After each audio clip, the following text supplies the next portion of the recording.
Hi, take a look at the fine ladies on the following video and consider making a contribution to a worthwhile cause. Thank you.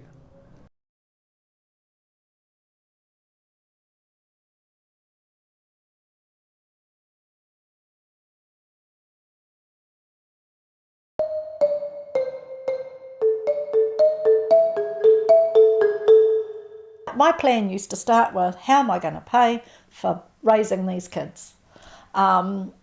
I need more money. If I'm going to do this, I'm going to have a house, I'm going to give them a decent life, I'm going to need this much money. How am I going to get it? And sitting back and going on the benefit wasn't an option. I would never have got there. So I knew, first part of my plan, stay and work. Second part of my plan, find better jobs, climb, get more each job that comes up that has a better salary. Ask whether it's got a better salary. Look at the paper. Ring up about other jobs.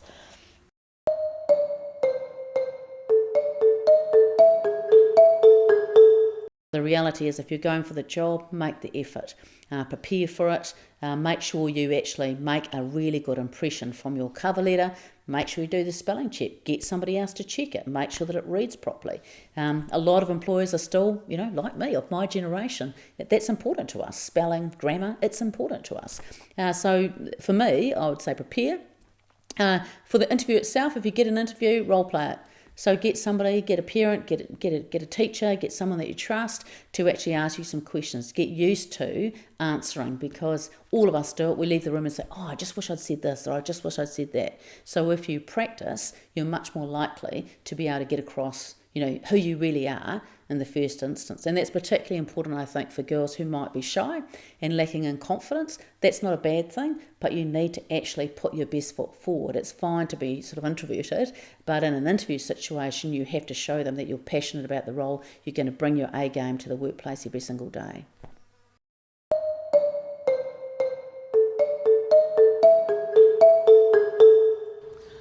There were the odd occasions when I used to think, I've just got to get that last email out, and then I'd look around at my little daughter and she would be fast asleep in her walker, and I think, oh gosh, I'm such a bad mother. And sometimes I think it's our own expectation that we put ourselves, that we've got to be the superwoman, and that we won't ask for help or support, and that we just keep trucking on. Ask, you'd be surprised who will help out and who's only too happy to help out.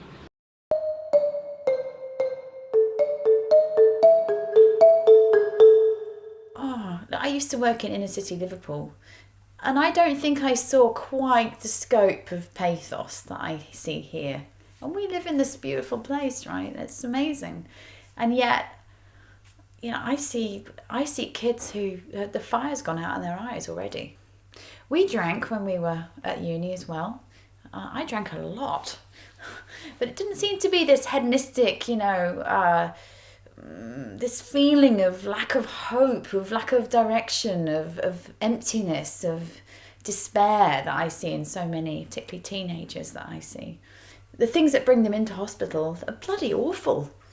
The situations they get themselves into, the concurrent use of other drugs. It's almost like people have become sort of like barbarians. But I think they've always been like that. So maybe we're just picking them off the streets more effectively.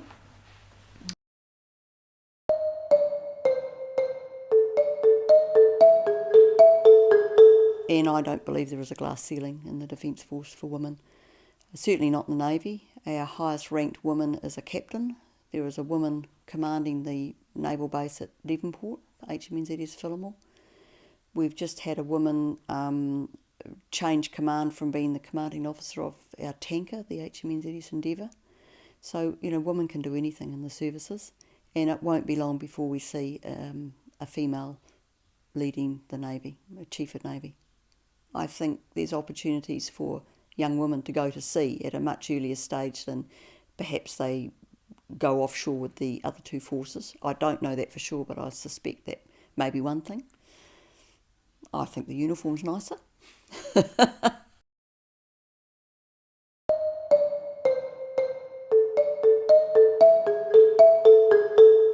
Aptitude and attitude. Do you know what? Skills, I can teach skill. I can't change how you see the world. So if somebody has the potential and the ability to learn and knows that they don't know it all, so for all those teenagers out there that think they know it all, I'm looking for those that realise that they don't, and a willingness just to learn and take on board what those around them have learned through their lives. So attitude and aptitude are absolutely the most critical.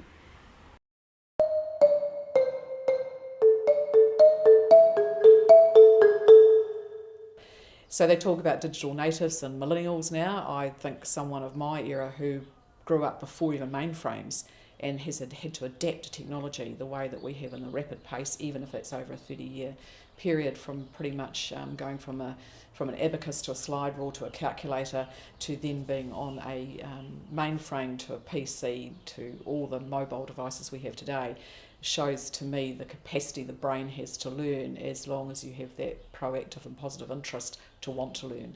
And that is really, I guess, why I have a meerkat on my business PC screen, because I'm a meerkat. I like to pop up, have a look around and see what's happening, and then pop back down and do a bit more work and keep going, you know. So yeah, I think you've got to be interested in life, and those interests will lead you along different pathways.